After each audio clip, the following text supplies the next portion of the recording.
been long and it has seen, it has evolved with the time up to the point where now we now have the Social Health Authority. Where do you fit in the UHC matrix? Well, Social Health Authority is supposed to be a financier for healthcare services. Just like its predecessor NHIF, NHIF was constituted in 1966 and has evolved over time to be able to meet the needs of the different times that it's come through. However, because of the design of NHIF, there are certain inefficiencies which were there in the system, and there are certain needs which it was not able to meet. And that's the reason why it became necessary for us to transform this. For example, there's been an excessive emphasis on curative treatment. So in other words, it simply put, it means we wait for people to get sick and then we take care of them. That is not a very cost-effective way of being able to take care of the healthcare needs of a population. So now there's a tendency to try and move that further down and go to preventive and promotive care. That's the reason why we've got a primary healthcare fund which has been formed to be able to take care of primary healthcare needs. It first of all makes sure that people who are healthy are helped to stay well. Those who become unwell go into the curative arm, and those who, for whatever reason, have got health needs that cannot be treated but can be managed, they are taken care of in terms of chronic illness. And those who, unfortunately, their illnesses are not curable for whatever reason, or they have reached the end of their lives, then they're also taken care of. So in this new dispensation, we have got 3 different funds. We've got the primary healthcare fund, which I have to make clear, did not exist before. So these are funds which are provided by the Exchequer, and that's an additional component which is not there in the current dispensation under NHIF. In addition to that, there's the Emergency, Chronic and Critical Illness Fund. That fund also didn't exist before. The reason why it was constituted is because constitutionally it is a right for everybody to be able to access emergency healthcare services. And those emergency healthcare services were not being funded before, so now we've got a fund that's supposed to take care of that. In addition, we have got people who had exhausted their benefits under the Contributors Fund, which is the National Health Insurance Fund. The equivalent now is the Social Health Insurance Fund. So if you exhaust those benefits, you're supposed to again be moved on to access additional benefits. So when people talk about why not just keep NHIF, I want it to be clear that we are keeping the NHIF component in the Social Health Insurance Fund, enhancing it, but in addition, we're introducing 2 new funds which didn't exist before. I mean, the Americans will tell you that if it ain't broken, don't try to fix it.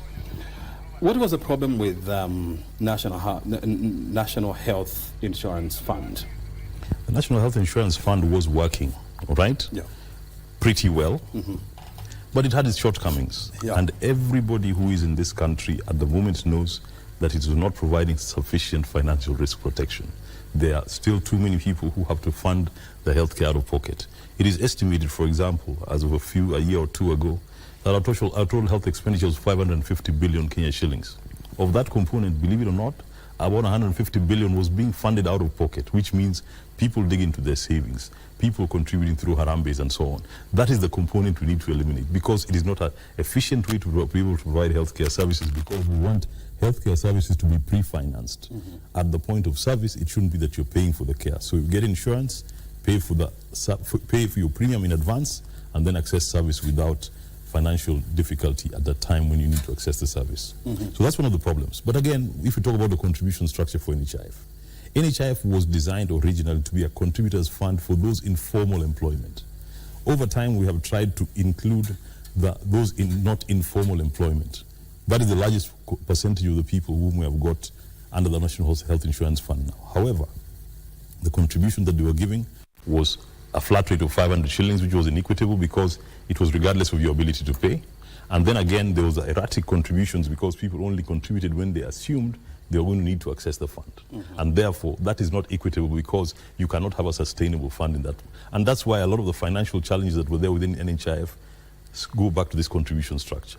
And that's why in the new dispensation, this has tried to be fixed so that we have got everybody in formal employment contributing a certain percentage of their income. But in addition to that, we have got those who are not in formal employment, or those whose income is not from salaried employment, contributing to the extent that they should. Because in the past, what we had was everybody was paying 500 shillings. Whether you earned 1 billion shillings a month, 1 million shillings a month, or 500 shillings a month, you are required to contribute 500 shillings a month. If you want to see how unfair that is, if you earn 500 shillings a month and your premium is 500 shillings a month, that's 100% of your earnings, which is not even realistic. Okay? Same if you add 5,000 to 10%, whereas the person who was earning 100,000 shillings and above, 100,000 was contributing only 1.7%. So what we're trying to do is level that playing field so that everybody pays their way, and we have a fund in which everybody can be able to contribute to the extent they can, everybody benefits, and then we eliminate the out-of-pocket expenditure. Look, I mean, in your previous life, you used to be the chairperson of the Kenya Private Hospitals Association. Correct. And you used to be very critical of, even how the National Health Insurance Fund was being managed. Yes. Even remittances to private hospitals was a big challenge. Yes.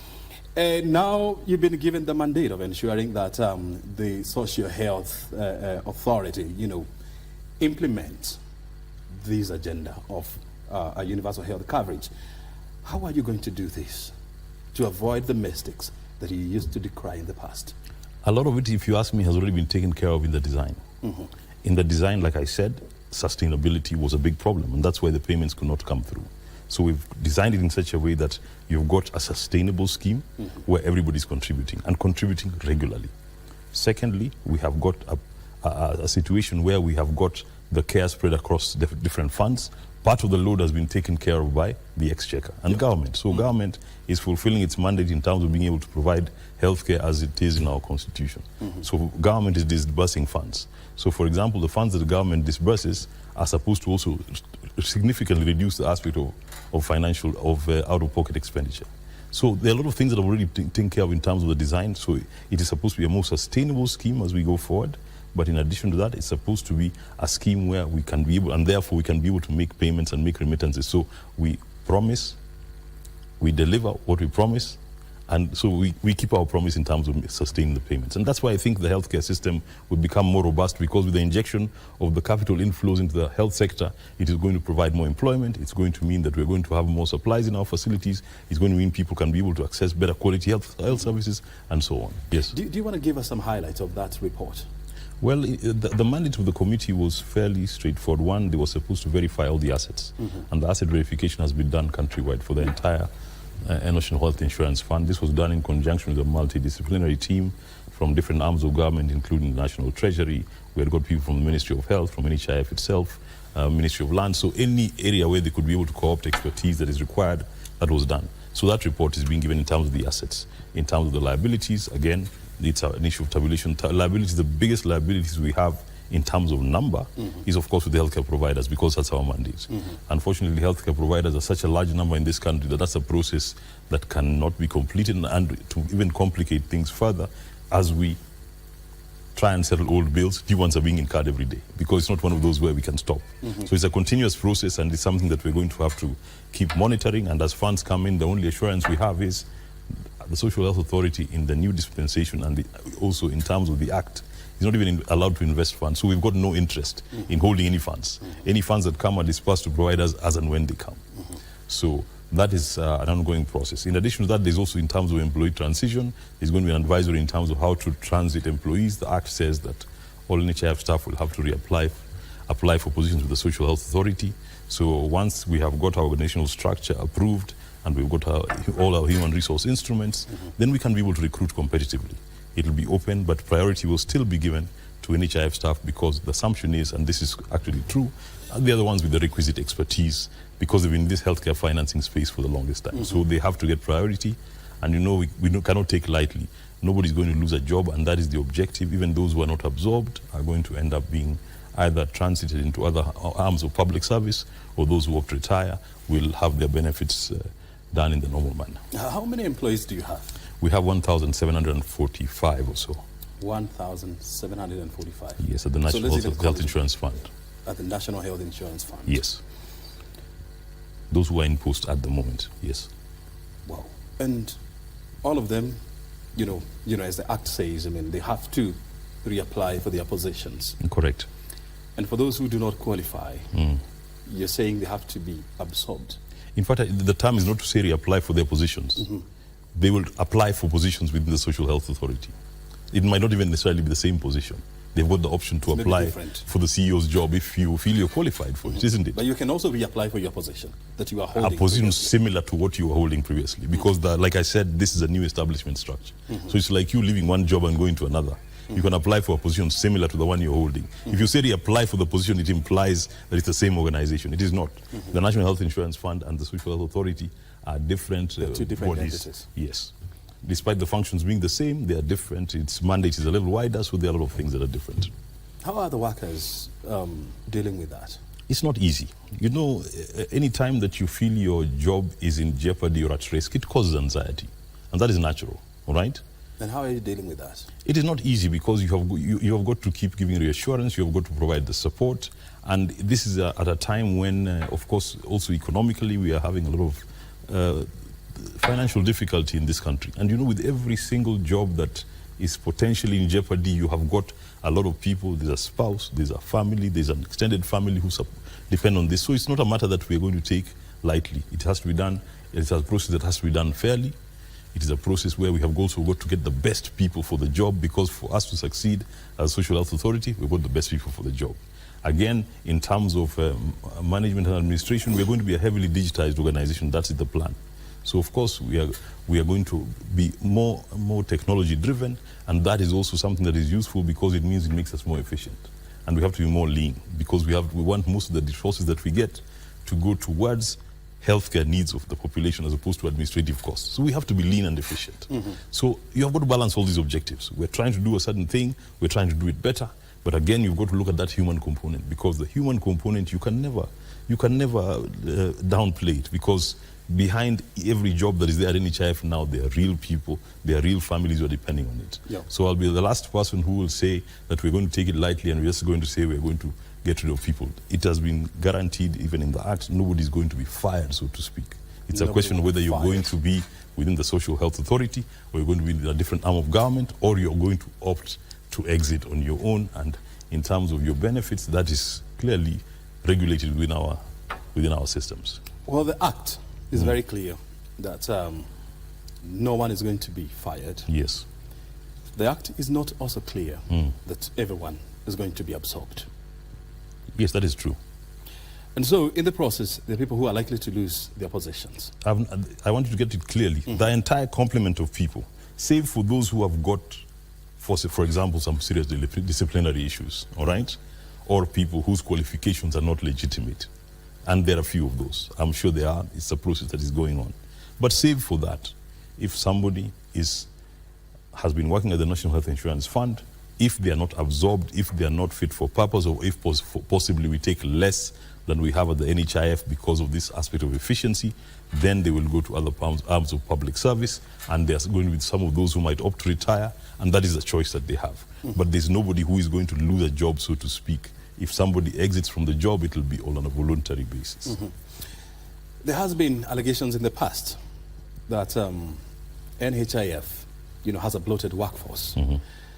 And there has been calls in the past that it is high time that the services of NHIF, now SHA, is handled technologically. So there will be a lot of technological optimization in the way you deal with your services or the services that you offer. So there will be a lot of technological adoption within it. And we know that, when technology is involved, there must be some casualties along the process. And so these are the people that you're saying that are likely to be absorbed in other government institutions. Is that confirmed? First of all, my understanding is the objective of digitization or digital transformation is not to make people lose jobs.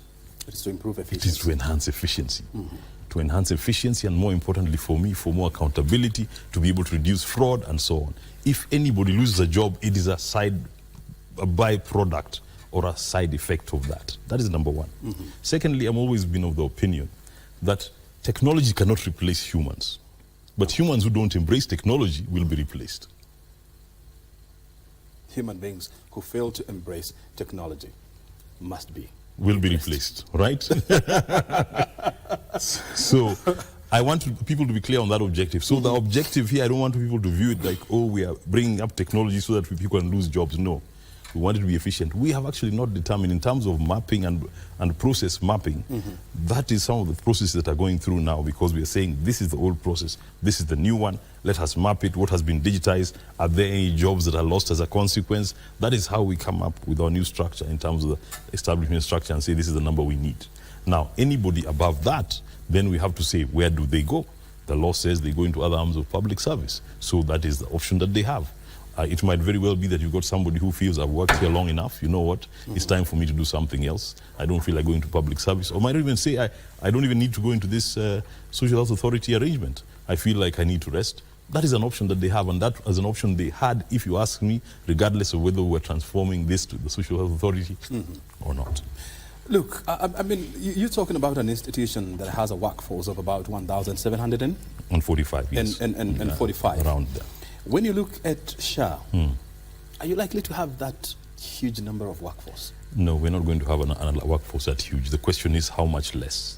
That's the question. And that's what I'm saying. And that's what I'm saying. That's where we have got our HR instruments. You know, we've got a whole team of professionals from different arms of government. It was not done by Social Health Authority alone. It was done in conjunction with the NHIF staff, with the Public Service Commission, people from SRC. So there's a whole team from the State Corporations Advisory Commission and so on. There's a whole team of professionals who worked on it. And they're the ones who come up with the HR instruments. But there's a process of approval.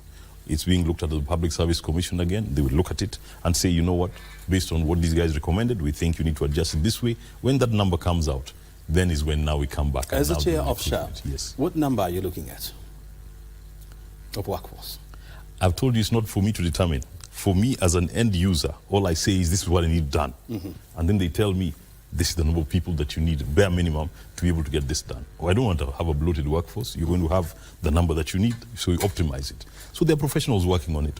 That number will become apparent very soon when we start recruiting, and it'll be public knowledge and even the staff will know. But it would be premature at this stage for me to say, this is the number of people we're going to take, because it is not going to be accurate. When do you plan to start the recruitment process? The moment our HR instruments are approved, and we're looking at possibly in the next few weeks. In the next few weeks? Yes. Possibly so it has to be within maybe next month or something? Yes, it has to be, because you know also the NHIF's mandate expires on the 21st of November this year. And so 22nd of December, November. Yeah, ideally. But of course, you know, processes never work, and especially if you're starting a new state corporation, doing something this huge, there are always going to be delays. But if you ask me, between doing something on time and doing it right, if I could have both, I'll take both. But if it's if I had to choose between doing something right and doing it on time, I'll take doing it right. You know, as a chairman, having the Social Health Authority is one thing. Recruiting a new workforce is also another thing. But ensuring that the public, they get the services that they need, you know, is also another thing altogether. Are you also going to vet all the health service providers that you have to ensure that you re-register them or something like that? You see, we have to be clear about jurisdictional conflict, because our mandate is not to register health facilities. In fact, I keep saying we're in a very precarious position, because we promise people a service. When we get a premium from them as a social health authority, we promise them a service which we actually can't deliver ourselves. But it's your business to yes, empanel. We rely on partners. So there's certain processes. First of all, registration, accreditation is the mandate of the bodies that are, and it's primarily in Kenya, the Kenya Medical Practitioner and Dentist Council. They license facilities, they register them. So what we want is a list from them and say, these are the healthcare providers. By and large, these are going to be the same providers that they've been providing service for NHIF. Then we will empanel them automatically. Empanelment means you have got the right to play. All right? Then at that point, for us, it is going to be contracting. So we are telling you, we need these services from you for our members. This is the amount we're willing to pay for it. Do we have a deal? Then that we get contracting. So that's going to be the only role that we perform. But in terms of seeing that the healthcare facilities are registered and licensed, that's not within our mandate. So we're going to use the relevant bodies to be able to give us that information. Same for healthcare professionals who are allowed to practice in those bodies and so on. So that's not within our mandate. However, we're an interested party, because we want our members to get quality services at the end of the day. Are you looking at a situation whereby you're going to re-empanel all your service providers? Like I said, it's a new organization, so everybody has to. Everybody has to. Yes. And that's the process. That's some of the process we're going through between now and the 1st of October. It's a new body, so it's going to be a new contract. It's a new everything. It's a new contract? Yes. Wow. I mean, if you're just joining us, we are having this good conversation here with the chairperson of the Social Health Authority. This is Dr. Timothy Olweni, and we are looking at the issues around universal health coverage and, of course, what SHA is doing to ensure that we achieve this goal by the end of this decade. I mean, we have missed in the past. And so the question is, what do we need to do to accelerate this process? Help us understand this, Dr. Timothy. The 2.75%, deduction for salaried employees. I know there has been many arguments about this, but when you look at the Kenya's, workforce, is this going to be enough to cater for the millions of people who are going to register with you? 2.75% is a number that was worked out after a lot of thought. So ideally, if it is 2.75%, and if we bring everybody on board so that universality becomes reality, then we should be able to realize those projections. However, you must remember that contributory component is only for the Social Health Insurance Fund. These are the two are funded by the Exchequer, and we're in discussions to be able to know to what extent they will be able to fund. Then we'll say these are the benefits we can be able to deliver based on the funds that are available.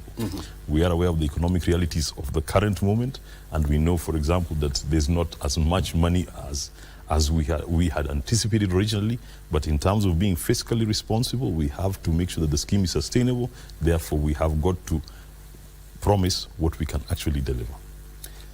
The collapse of the finance bill has led to so many financial realities that we must live with. And President William Ruto has also been at the forefront, urging government institutions to tighten their belts and now live within the new realities. Have you been forced to drop, some of the benefits or anything like that so that you can live within a certain mean? The truth is we are reworking that benefits package. We are reworking it. All right? We are making some modifications. It might very well be certain benefits which we intended to administer initially might have to be phased. So we start with a lower level of benefits and enhance it as we go along based on utilization and based on availability of funds. It might very well be that some of them might be dropped completely, especially those that are not regarded as essential. But that's a discussion that in the next week or two will become very clear. But one thing that I know for a fact is that any benefit that is currently being administered under the National Health Insurance Fund is going to be maintained. It's going to be maintained? Yes. Tell us something about the Linda Mama. I mean, yes. It has been very emotive, especially with the public. Where are we? I mean, I heard the other day, the government say that it has not been dropped. It is going to be reworked. It's going to be rejigged. So what kind of a Linda Mama are we looking at? I know there are also suggestions to change the name. But what kind of a concept are we looking at? If you ask me to simplify it, it's going to be Linda Mama Reloaded. It's just going to be better. But Linda Mama is going to stay, and the benefits that are there, based on the previous observations in terms of shortcomings, for example, in terms of enhancing the number of visits that expectant mothers were entitled to, in terms of taking care of complications that occur around delivery, in terms of taking care of the mother and the baby after delivery, to a certain extent. For example, there's a drug called anti-D, it's an immune globulin, which is fairly expensive. Some mothers required it, wasn't covered before. That's what we're throwing in. So Linda Mama is going to be maintained. It is just going to be made better. The providers, on the other hand, are also going to get compensated to a higher extent than they are under the current program. So that's why I'm calling it Linda Mama Reloaded. Are you likely to retain the name Linda Mama? If you're to ask me, it is a discussion that, of course, people have had back and forth. I know in the past there's some people who had said Linda Mama the name is going to change. But if you ask me, it's such a strong brand. It elicits a lot of emotion. If you're to ask me, the name should just be maintained. As we say, if it ain't broken, don't fix it. So you're okay with Linda Mama? I'm okay with the name. Me, what I want is to deliver the service. In fact, for me as chair of Social Health Authority, it's not so much the name. I want to see the benefits. And at the end of the day, by the way, even for the patients, if you called it Linda Mama and didn't offer the same benefits, you'd still be in trouble, isn't it? Yeah. What they want is those benefits. So for them, they're holding on to the name Linda Mama because it is associated with a certain a certain level of benefit. If they realize that now they're even getting those benefits and it's slightly enhanced, all the better. Linda Mama Reloaded. I mean, sounds very good. We are coming to the end of this conversation, Dr. Yes. And I want you to focus or look into that camera because you'll be addressing the people that you serve. Yes. And give them hope that SHA will make health services in this country much better, more professional, and more efficient? If I was to reassure the public, in closing, I'd like to say we've had certain healthcare challenges within our healthcare problems within our healthcare system, a lot of which the population are alive to.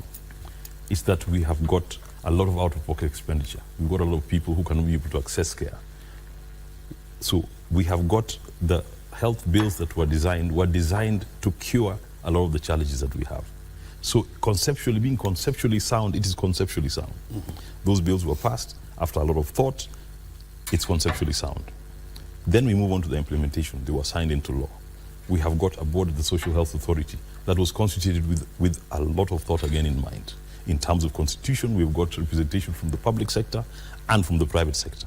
We have got a lot of professionals. We have got interested stakeholder groups. We have got the Council of Governors is represented, the CEC Health Caucus is represented, we have got COTU represented, we have got the informal sector, we have got the Kenya Medical Association, we have got the PS in the Ministry of Health, the PS from Treasury, and so on and so forth. So the constitution of that board, and for the first time, if you were to ask me, we've already got 4-5 doctors within our board, and possibly it's going to increase to 6. You've got a chairman who is a medical doctor for the first time in a long time, and someone, like you say, who was there in the past and understands the problems that are there in this sector. And that's the reason why I'm here. The execution is going to be disciplined. I have said we have got to start this at some point, and the time to start it is now. This is the window of opportunity which we can't let pass. And I've said worst case scenario, we will end up slightly better than we were before we started. So I want to allay those anxieties, and I think we need to give this opportunity, take this opportunity to try and transform our healthcare system into something that is much better than it was before. Thank you.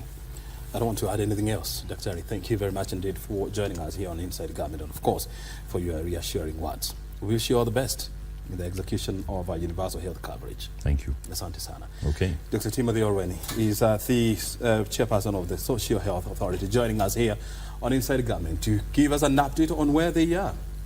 And of course, he has done that. My name is O'Brien Kimani. Thank you very much indeed for your time. You have been watching Inside Government. Thank you. Have a good afternoon.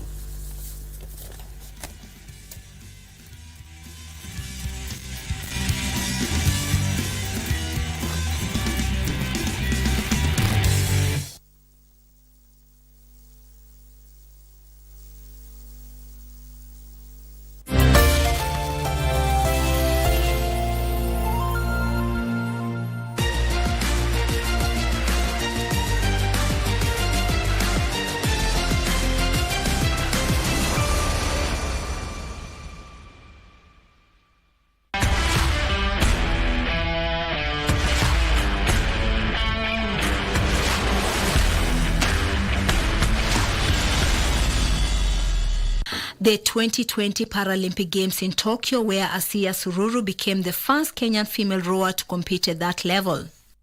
I can say my experience in Tokyo was mind-blowing. I went there with the set of mind that I must come out with something from here. It was like a practice field for me. I know it's the biggest stage and everything, but I knew my chances, so I was fully aware of how far I can go. So I was like, I must learn something. When I qualify